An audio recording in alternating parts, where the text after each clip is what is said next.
Episodi 8 I sezonit 2 të Podkastit FLASIM dhe ndër të ftuarit që unë besoj se janë special gjithnjë në këtë tryez, sot është një ftuar shumë special, British historian, or British first, historian. Historian first. Author. European. Author. Commentator. And serious historian. So my question is, which is more in risk when a serious historian discusses contemporary history, which is still in making, which is very near in distance, which doesn't allow much retrospective judgment? Is the history in risk, or is the judgment of contemporary facts in risk when a historian enters in the middle? So I've often described myself as a historian of the present. And here's the interesting thing. From the time of Thucydides, the first true historian, until the 18th century, people thought the history of your own times was the best history. Because after all, that's what we know best, the world we ourselves live in. It's a very recent idea, only since the 19th century, that you have to wait 30 years or 40 years, okay? So this book took me just 50 years to write, 50 years of traveling around Europe, writing it all down in my notebook. What I know uniquely is what it was like to be there, in East Germany being spied on by the Stasi, or when the Berlin Wall came down, or the Velvet Revolutions of 1989, or Kosovo in 1999. What I know now is the consequences. So I think it's not a contradiction, they're complementary. Yeah, this is a good way to advocate for both and to kind of advocate for what you do. But still there is a risk. I'm not saying a contradiction, but a risk. Well, if I may, can I just come back on that? Because the problem with the historian who does the typical thing that the academic historian does and wait 30 years or 40 years is what the philosopher Henri Bergson called the illusions of retrospective determinism, the almost irresistible temptation to believe that what actually happened somehow had to happen. So take the end of communism, right? The fall of the Berlin Wall, the end of the Cold War, the end of communism in Albania. To people today, it looks as if it was somehow inevitable.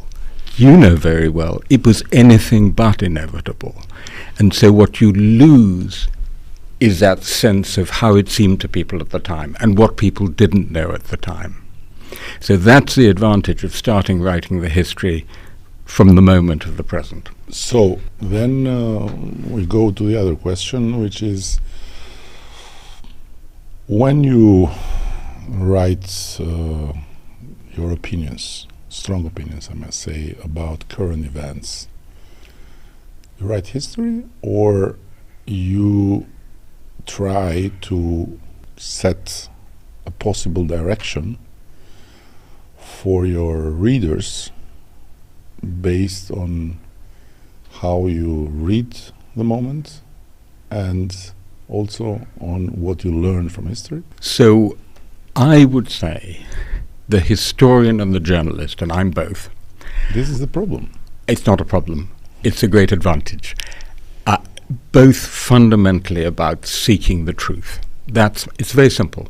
Both our jobs is to seek the truth. And we do it in slightly different ways. We do it by observing at front hand, coming to talk to a prime minister. You learn a lot from talking to prime ministers, but also sitting in libraries or archives and reading the documents from 50 years ago. So I don't think that is the tension. The tension comes when you start thinking of yourself. I call it Kissingeritis.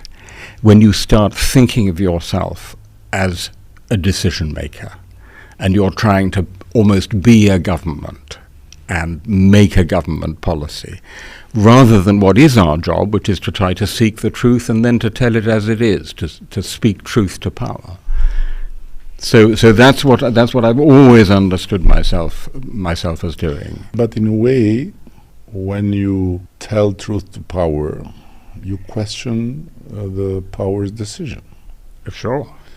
And when you question the power's decision and you say, it's not my job to make decisions, you somehow put yourself even above the decision maker, and without saying it, you pretend to have a better truth than the truth that leads the decision maker to his or her decision. So here's the thing. Democracy depends on separation of powers. You have the judiciary, you have the legislature, the executive. I'm fine with that. And I think there's... Don't escape. No, I'm not escaping. There's an intellectual equivalent of the separation of powers, which is we're playing different roles.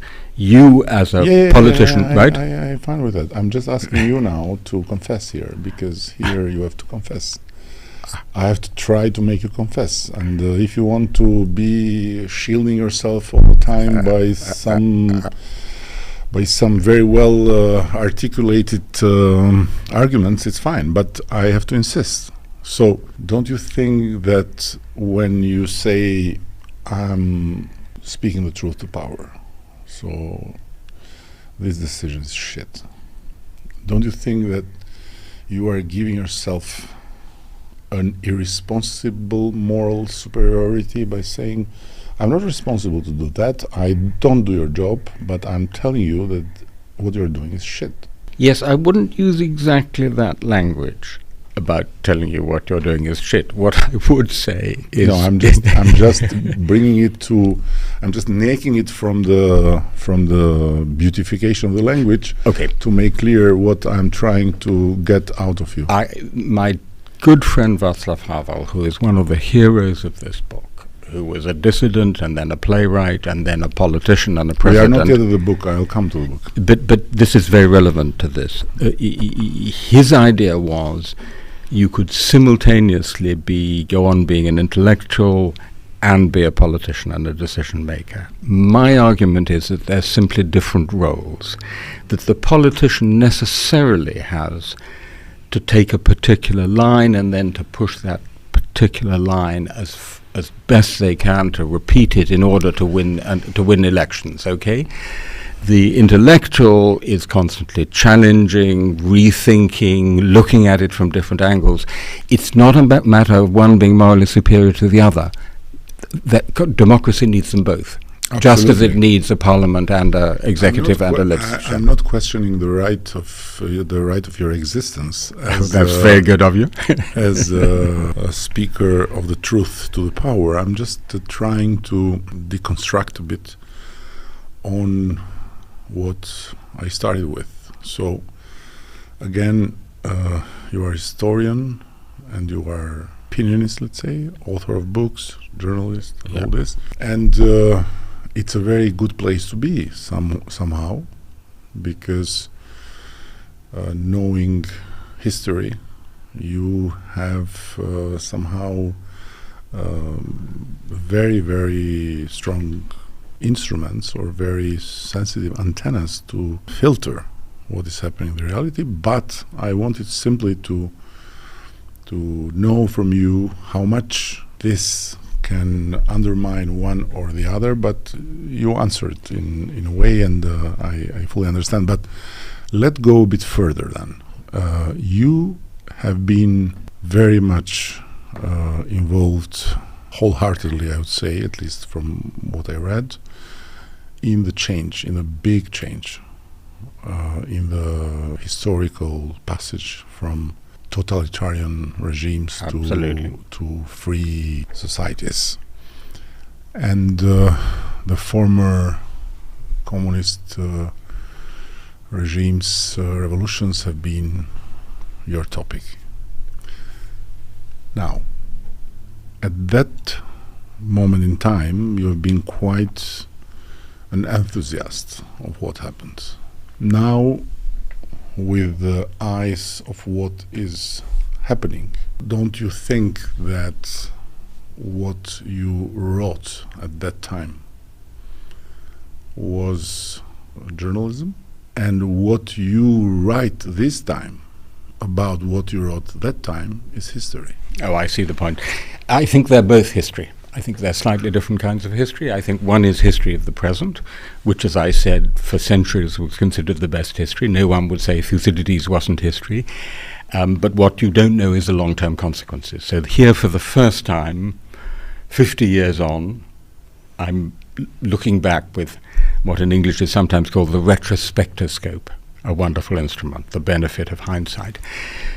To your point about freedom, because this is a book about Europe and freedom, the two leitmotifs of my life. When I started traveling in Europe in the early 1970s, most Europeans were still living under dictatorships. Not only Albania, the whole of Eastern and Southeastern Europe, but also Spain, Portugal and Greece. They had fascist dictatorships.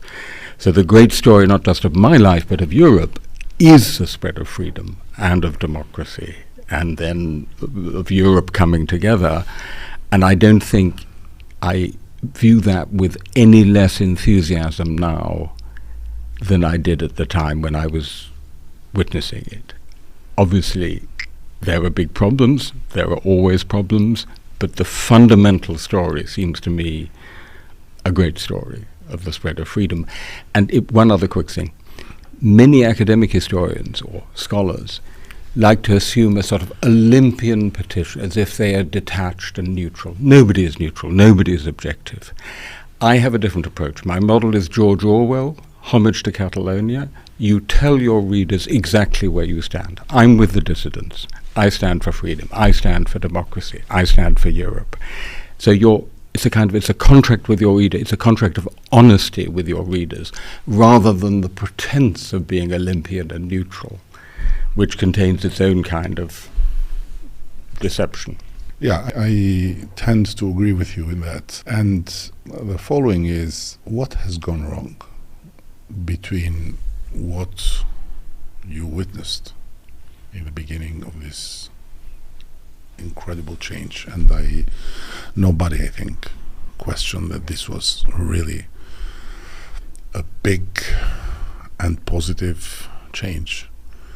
You are a testimony that has always insisted to witness. So not a testimony that has shied away from witnessing in the public judgment stand.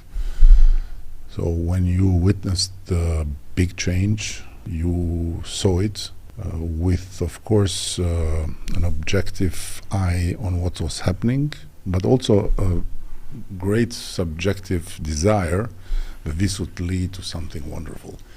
In the meantime, today, you continue to witness in the stand of the public judgment, and you are testimony that certain things went wrong. So if you can summarize in very little minutes what went wrong. Two kinds of things. First of all, we underestimated what was going to be the reaction, the pushback. Classic example, the Russian Empire, the Russian Soviet Empire, right? We know from history about declining empires. They don't like it. Ask the British, ask the French. So when the Russian Soviet Empire just softly and suddenly vanished away in just 3 years, 1989 to 91, we should not have assumed that was the end of the story. I tell in the book the story of meeting Vladimir Putin in 1994, and he's already talking about Crimea. He's already talking about Russia getting back some of the territories that were always Russian. So that's about not anticipating what the other side were going to do, that Russia was going to try and get its empire back. The other half of the story is about our own mistakes. We, as liberal Europeans, and this is also a book of self-criticism, hubris, our old Greek friends, by the early to mid-2000s we assumed everything was just going to go on going our way, and that's precisely the moment, 2007, 2008, when it started going wrong in so many respects. We spoke a great deal about the other half of the world, the international community, Europe. We neglected the other half of our own societies. So I think it's them, but it's also us. The other half meaning? Meaning the people who voted for Brexit, the people who voted for Jaroslaw Kaczynski, the people who voted for Donald Trump. We'll come to Brexit. But I mean, those who were not happy with what for us, or at least for me as a liberal European, was a wonderful story of progress, of opening of frontiers, of Europe coming together. It didn't work for them. But I think that, yes, and also it went wrong somehow for them, but it didn't went right also on the other side of the hemisphere, where them who were somehow our role model, our source of inspiration, our shining cities on the hill, had also this half and half. The United States. No, meaning from the West, let's say. Right. So from the Western Europe to the United States, right? So it was they are connected somehow. Completely. And what I would say is, it was precisely the West that yielded to hubris, that became complacent and lazy and self-satisfied. And there's an irony in this story, because in a way, the competition from the Soviet Union, the ideological competition from the Soviet Union, kept us on our toes. We had to compete. We had to prove that we had a better model. And so we had strong welfare states as well as strong economies.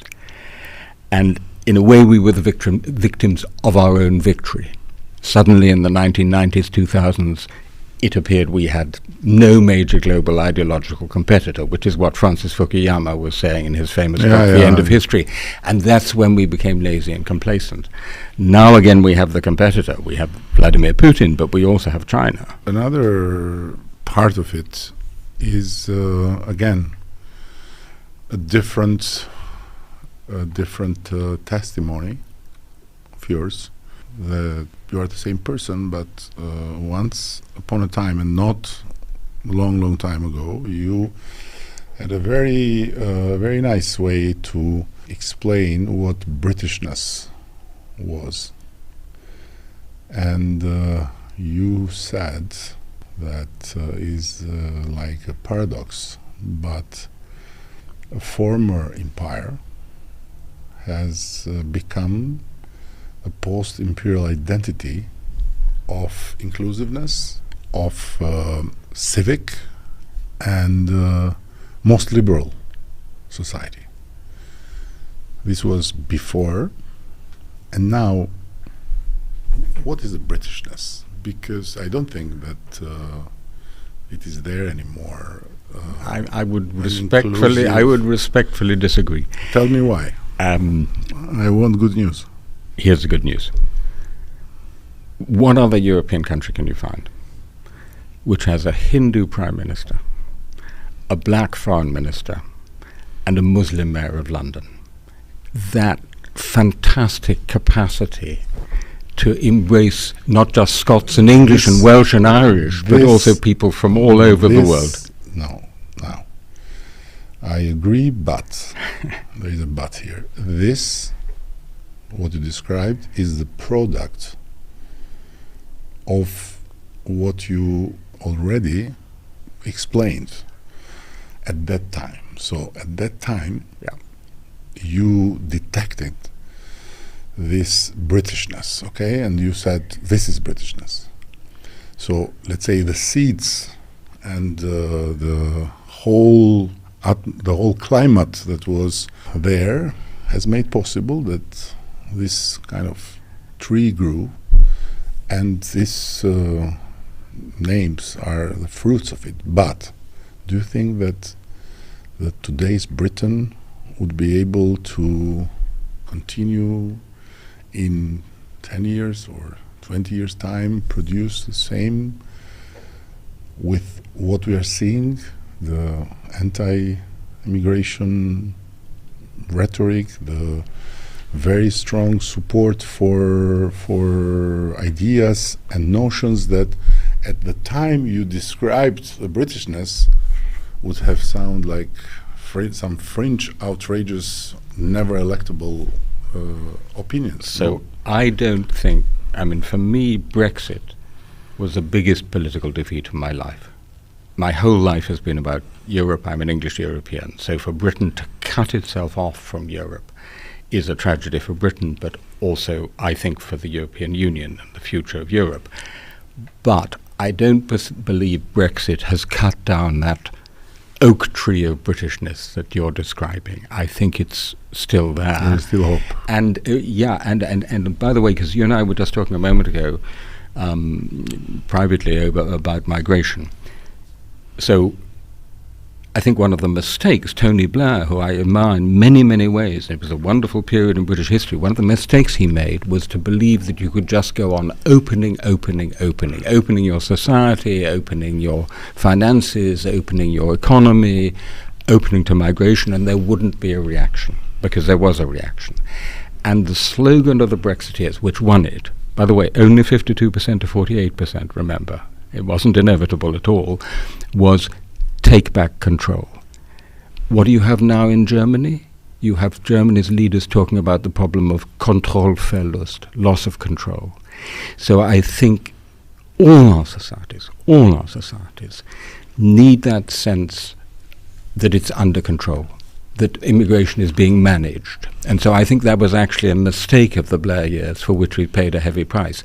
But the fact that we now are trying to get it under control, like all other European countries, does not mean it's the end of our, it's beyond multicultural. Well, listen, first of all, I have to inform you that I'm very open, but I am fanatic about some things, and one of that is don't touch Tony Blair when I'm here. Just don't touch. Listen, I'm friends with Tony Blair. But this is he's big enough to acknowledge his own mistakes. No, I'm not speaking for him. He can speak himself and he can deal himself with his mistakes. But I am a fanatic, so don't touch Tony Blair.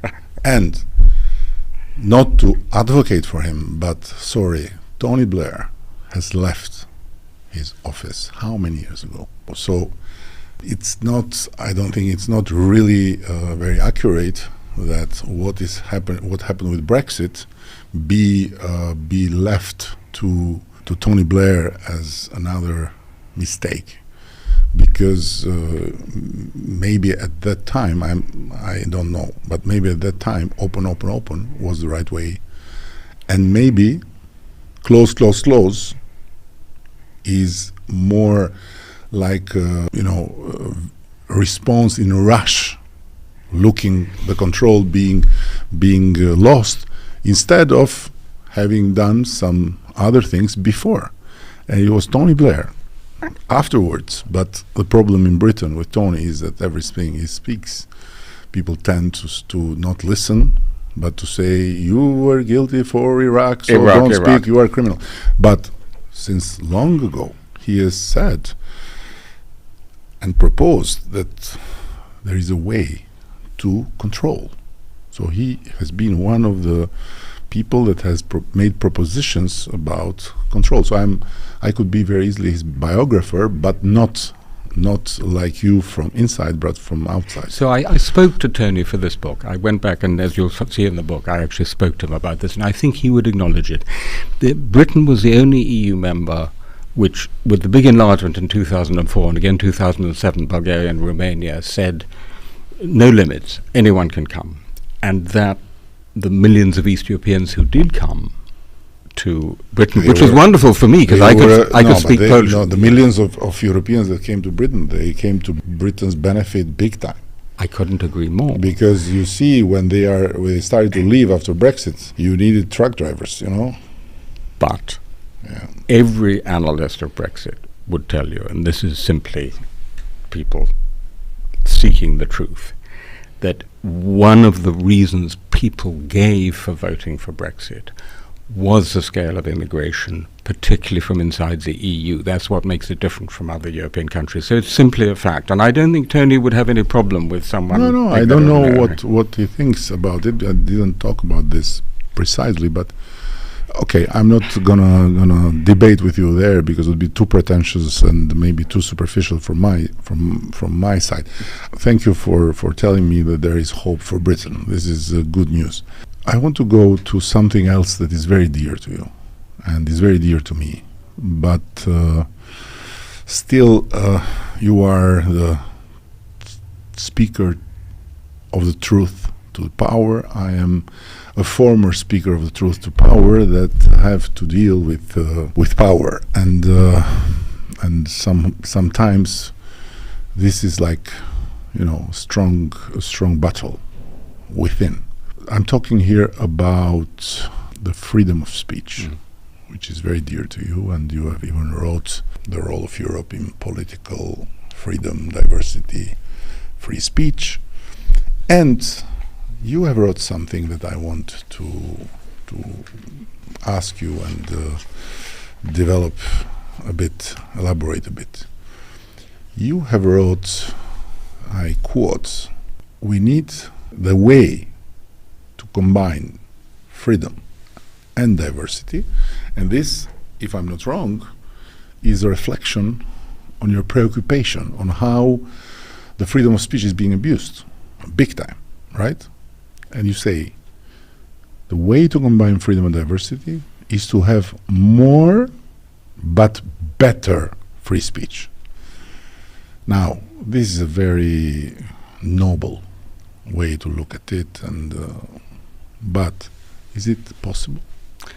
And how this can be possible when, by the way, talking about podcasts before we started, you said that you have done many, and you find it a good way to get the people's ear, because people are most of the time not keen to read more than 2 pages while they can listen. So how freedom of speech can be better in a world where the listening degree of people goes down and down and down, and the possibility to say everything you want to say, even without really thinking twice, goes up and up and up. Freedom of speech doesn't mean anyone can say anything like wherever, in whatever context. There have always been some limits to it, and it's always been about 2 things. Question number 1, how free should speech be? Question number 2, how should free speech be? In other words, how should we speak, how should we choose to speak to each other, given the very generous limits that the state should allow? Now, here the problem is that it's wonderful that you and I are talking directly to each other, but most of our speech today is being mediated by the big platforms, by Facebook or Google or Twitter, and they are mediating in a way which gives us, privileges the most extreme views. Their algorithms optimize for attention and therefore for profit. And you know, the structure of the way in which what I call the private superpowers, these platforms, is giving us worse speech rather than better speech, is for me one of the deep structural problems. I mean, take Twitter. I don't know if you're on Twitter, aren't you? Yeah. So I absolutely love Twitter because it was like the ancient Greek marketplace. I mean, it was a public platform where people spoke publicly. If they'd said something stupid, they were contradicted. Elon Musk takes it over, needs to make more money, and the quality of the platform has gone way down. So that's only part of the answer, but I think an important part of the answer. Yeah, but this is not really the answer of how. This is the answer of why. And absolutely, this is one of the reasons why the quality of free speech is deteriorating. Yeah. The quantity of bad speech, if I may say this, is augmenting. Yeah. And the effect on the young people is devastating. Yeah. So I always remember my first encounter with the free speech world when I was asked to publish something in The Guardian. It was in the 90s, and It was out of problem I had to get a visa in the British Embassy in Paris. I was invited by a friend in London. My friend was angry, and he said, write something, and I'll ask the Guardian to publish. And it was like, wow. So I write something. At that time there was no mobile phones, and I send it.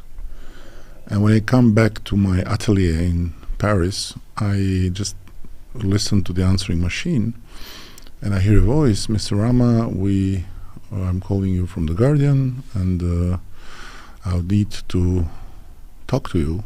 So your article cannot be published tomorrow because we need to talk. I said, what happened with my article? But it was too late. So I call, or she calls, or whatever he calls, in the morning, and I was asked about the title, which was perfectly fine, and I was asked about 2 changes that were perfectly fine, totally mild. And I said, I was shocked. I said, but you didn't publish the article because you wanted my authorization for this change. Of course.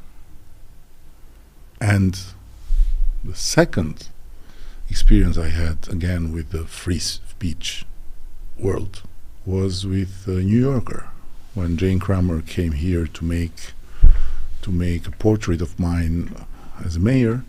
She spent a week here, and she asked people and this and that, and talking to me, and before leaving she said, Eddie, you have to pass through something that is not really an exciting experience, but is the fact-checking. I never heard about fact-checking. And then they started to send by email questions. And in one point in the article, in talking to her, I said, when I met this person, she was dressed in red. And they sent email to that person, do you agree with the quote, you were dressed in red? I wrote to Jane, I said, Jane, this is not fact-checking, it's KGB. And her answer was, ha ha ha, it should be a reason why New Yorker never lost a court case. Now, sorry, but from that to the melting pot of all kind of rubbish, all kind of disgusting, not filtered, not even thoughts, but just throws out from the, belly to the public. It's 2 completely different civilizations. Yeah. The Guardian's still going and still has standard. And I had a third experience with a German paper, 2 journalists last year, coming to me, Der Spiegel, by the way, and they made an interview, and they asked me to review, and I said, this is incredible, it's fantastic, never had this with journalists lately. And the woman said, we continue to do this, but keep in mind that when cuts of personnel occur in the editing world, fact-checkers are the first to be cut. So here's the problem: the motto of the Guardian. I think she implied it will not be there for a long time. So here's the problem: the motto of the Guardian, going back to a great 19th century, early 20th century editor, was comment is free, but facts are sacred. And now they say comment is free, but facts are expensive. In other words, it requires a tremendous investment of time and effort and money to keep to the facts. If I may say so, I was having a conversation here in Tirana a couple of days ago, and a friend of mine said, if I'm outside the country and something happens in Albania, if I just go to Albanian online media, I find it very difficult to establish what the facts are, because there's not a reliable fact-check place. You are completing the panorama, and thank you for that. So the question is back. How the hell we can have a better speech Okay. In this kind of atmosphere that does not encourage improving the speech, does not press improving the speech, does not really ask improving the speech, and where the freedom of reach has completely replaced the freedom of speech. So newspapers, people in newspapers say, listen, if I check, I'm lost because the other one will publish. So the news is out. So whatever it is, it's out. So I have to follow. So I would go at it from two sides. First of all, what I started saying about the conditions of production. In other words, how does this stuff come to us? It comes from these big platforms, it comes from newspapers, from the television, okay? So if you have your Guardian, your Economist, your FT, and your BBC, where these facts are checked, you're getting the clean air of good speech into the society. 3 years ago, the US and Britain were both hyper-polarized, utterly divided societies, Britain because of Brexit. Today, Britain is nothing like so divided, and the US is more divided. Why? We have the BBC. We have reasonable, reliable media where people actually can distinguish between facts and hysteria and fiction. The other side of it is, I'm sorry to say this, but education. If you go into a food shop and you buy a sandwich, you get a label which tells you exactly what all the ingredients are. If you're a kid and you go online and you get a piece of information, you've no idea what's in it and where it comes from. Yeah. So I would go at it from both sides, from the consumer side and the producer side. Yeah, I don't know. I just I'm closing this part by recalling here a great man, another person of whom I'm fanatic. He's not alive anymore, Michel Rocard, right, the great French politician, the greatest prime minister of France, in my view, after Second World War, and one of the greatest political thinkers who, before dying, gave an interview and said, "Internet has taken from us the most precious thing God gave us, the time to doubt. There's no more time to doubt.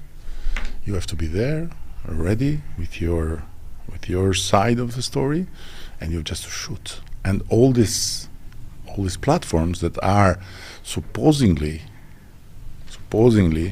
new spaces of freedom of speech and of democratic dialogue are everything but platforms for dialogue. Everything is there but dialogue. There are trenches, there are people in the trenches, everyone shielded with his own flak certainties, and everyone ready to shoot towards the other trench, whatever comes in the mouth, whatever comes in the mind, no filter. So it's a disaster. Anyhow, I'm more pessimistic than you in that, and thank you for injecting me some optimism. I don't know how long will last, but I hope until tomorrow. Let's go now to the book. You have published a book that now it's in Albanian. It's the translation is in Albanian. Literal is Vendet e mia is my countries. My places, my countries. Personal history of Europe. Vendet e mia, një histori personale e Europës, zotnia që është këtu. And I left it in the end because I started with a British, and I wanted to end with a European. But you didn't let me do everything like planned, which is perfectly fine. And I wanted to start this part with this car because I find beautiful the cover, and I find absolutely amazing this car, which is apparently from another time. And I wanted to ask you if this car is a picture you or your designer found to somehow connect the old Europe with the new Europe, or you are the driver here. I'm so glad you picked up on that cover, because It's beautiful. this Albanian cover is unique. Yeah, but because I saw the English version and was not. This in Albania alone, and this is my wonderful Albanian publisher Linda Dudaj. I describe the very first time I came across the English Channel from this strange remote island, Britain, to what we then called Europe, continental Europe.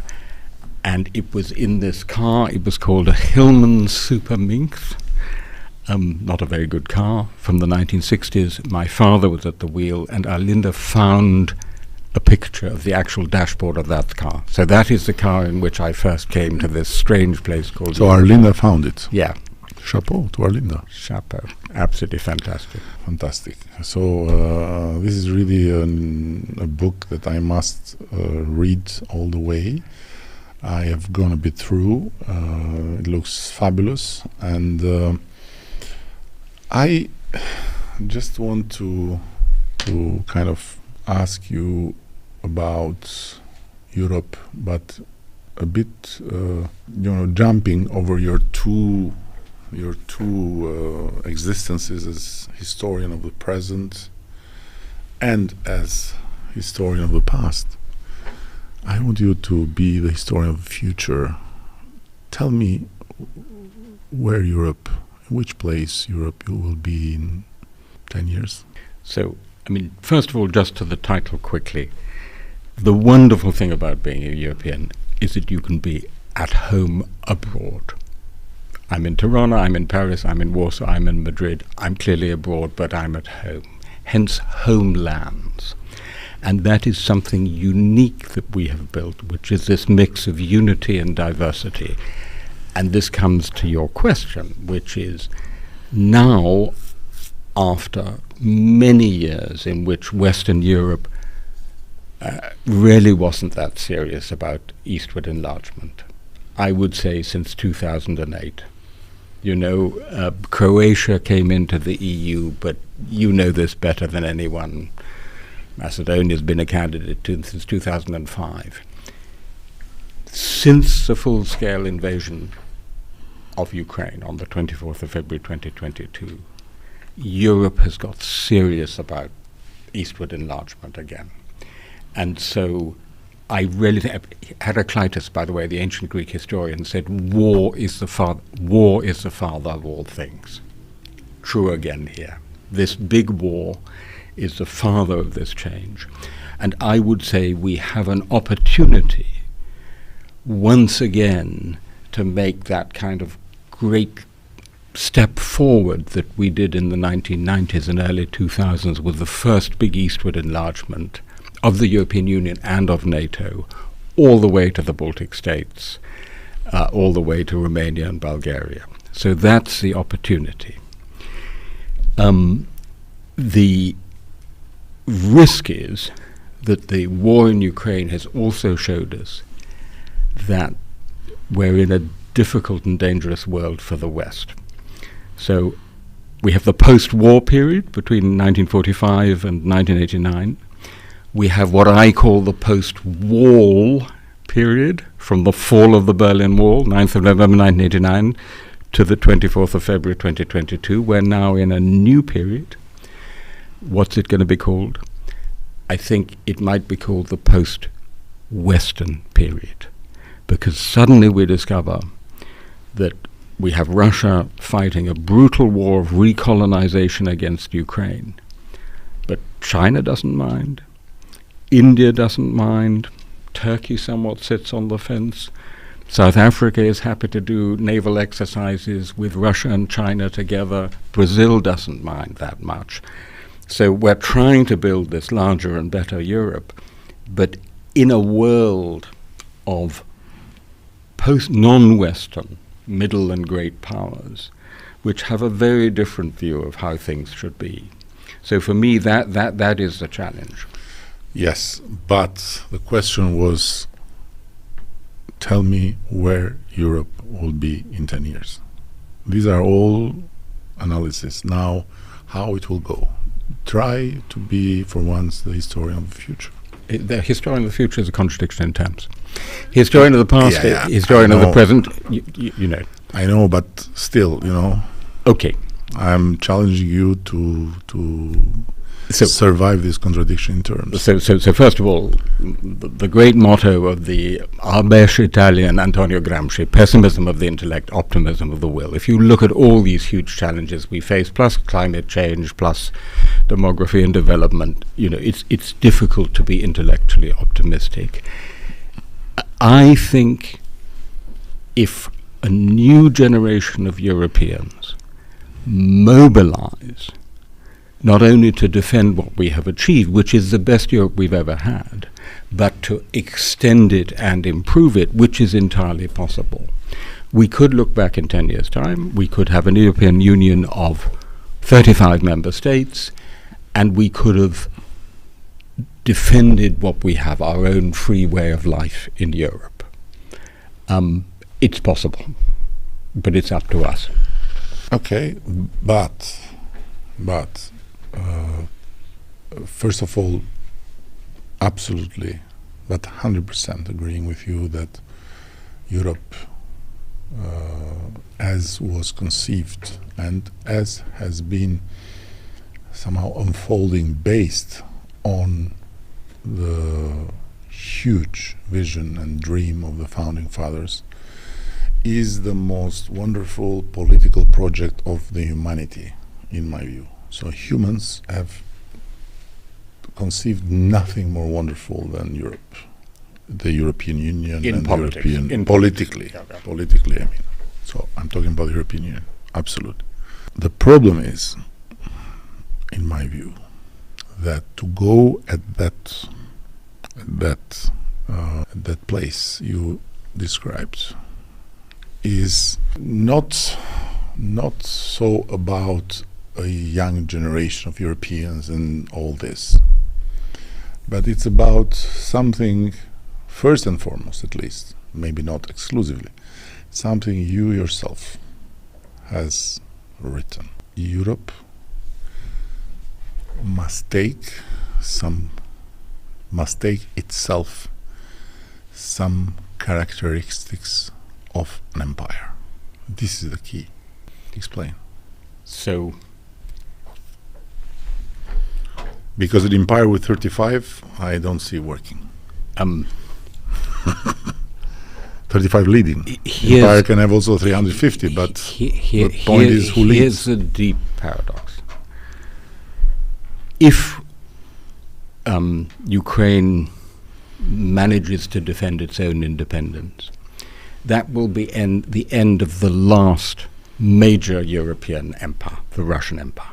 So for the first time in more than 600 years, we'll have a Europe without empires, overseas or on land.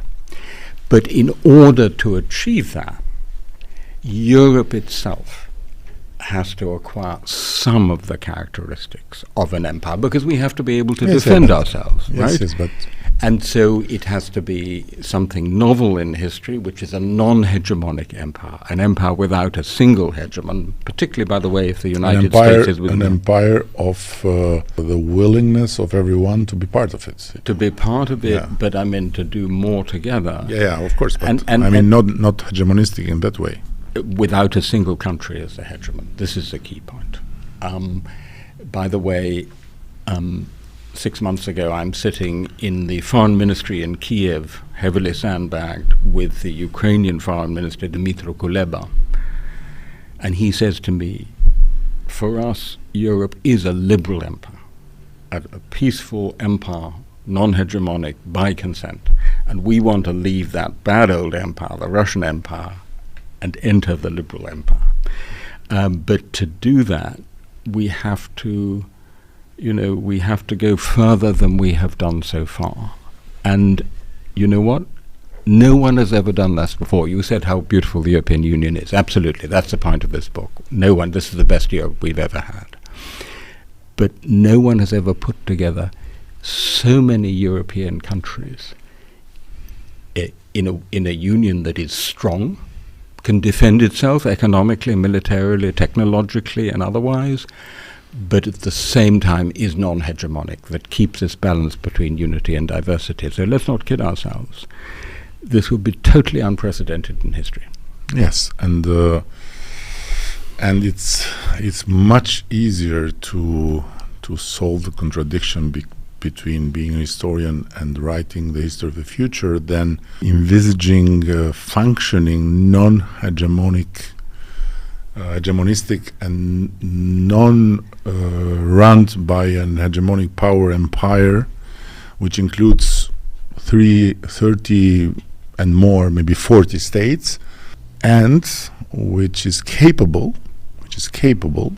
to have unity, to have decision making in real time, to have bold leadership, and to be efficient. So let's leave it here, because could I just say though that in 1989 I sat at countless conference tables when people said it would be completely impossible to get the Baltic states into a European Union and NATO. We've done the impossible. Listen, I'm not saying it will be impossible. I'm saying simply that it looks more difficult to sort it out in conceiving it than to write the history of the future. But of course, maybe the people that will be able to do it will come. And I don't know. Madeleine Albright, the former U.S. Secretary of State, tells a story that a senior French diplomat once said to her, "Madam Secretary, we know that will work in practice, but will it work in theory?" And I would say this is the other way around. In theory, it may seem impossible. The question is, can we nonetheless do it in practice? We have run beyond 50 and more minutes without even, at least I'm speaking for myself, even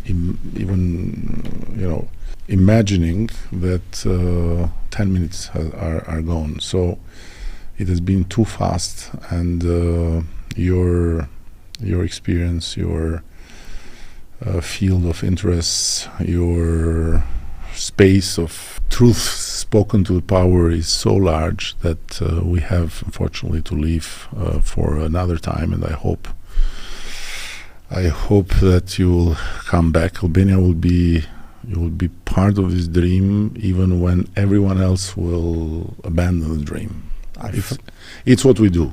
We are always loyal to empires, so we will be till death separates us, loyal to that empire in making or to be made. But to conclude, I will go back as a final line to your very first line of this beautiful book, which is even before the first line. And I'll bring here to the audience and to our discussion the Søren Kierkegaard quote. I'm trying to translate directly now from Albanian to English, and I hope I'll succeed, which says, it's true what philosophy tells you, that life has to be understood by looking back. But in the same time, the people forget the other principle, that life has to be lived by looking forwards. Don't you think that what happened in that moment we talked a lot today of anti-totalitarian revolutions was a big strength and an immense energy in looking forward and in just wanting to not look back anymore, while what we are living today is more and more the consequence of looking backwards much more than looking forward. There was an old East European joke I think it was Czechoslovakia in the 1970s. Two people meet on the street. Hi, Jiří, how are you? Answer, better than tomorrow. So that was then. That was how we thought about the future then. And then someone like Václav Havel came along and said, no, I'm not going to accept that fatalism about that world. I'm not going to be like Stefan Zweig, who said everything was finished. Of course we have to have a vision for the future, and I do. And in that future, having just received the key to the city of Tirana from your mayor yesterday, I look forward very much to coming back to Albania. No, I don't question yours or mine keenness to look forward. I was simply stating that what we are witnessing as backlashes all over the place is the result of an attitude that is much more of looking backwards than forward. I very much agree. So that one of the problems we had in this period of hubris in the early to mid 2000s, we thought everything was going our way and the future is ours. And now we have the opposite problem. We think the future belongs to somebody else. I just happened to watch an interview among many of Yuval Harari, and I was completely struck by a line that was so beautiful to me, because he was asked as a historian from the interviewer, you as a historian, how you see what's happening and what history has taught you about this. And he said, certain moments in time you have to deal with two fundamental things: justice and peace. And it's always the best, and it's always worked better to secure peace first and then look to justice. Because if you are obsessed about securing justice first and then look to peace, you will have nor justice and neither peace. So fantastic. I'm so thankful. And again, I thank you also for the joke, and I am concluding myself with another, not joke, but an episode from the former communist Albania, when someone, a student of art, came back from his studies in in Czech Republic, I think Czechoslovakia at that time, because when he had to have his final stage and present his work to get his diploma, here the high art school, the academy, was already opening. So his Czechoslovak professor came with him, and he exposed his work in front of him and the others. And so he got a diploma. And the day after, when he went with his professor to accompany him to the airport, the professor said, I wish you all the best, but I can't hide to you that your future was yesterday. So much thank you. Vendet e mia është libri I Timothy Garton Ash, një, siç e pat, europian I devotshëm, një historian, një gazetar, një autor libresh, I cili vjen në Shqipëri me këtë libër, të përkthyer nga kush e ka përkthyer librin, let me see, Virgil Muçi, një pen për të mos u lënë asnjëherë pa u lexuar, dhe të botuar nga Arlinda Dudaj. Ju falenderoj për vëmendjen, lexoni Vendet e mia, po bëj edhe un pak reklam këtu. Dhe jam I bindur që mbas këtij leximi do të keni shumë të arsye për të ndjerë të përkushtuar në misionin ton për të qëndruar deri në fund vizionit dhe testamentit europian të parëve tanë. Faleminderit.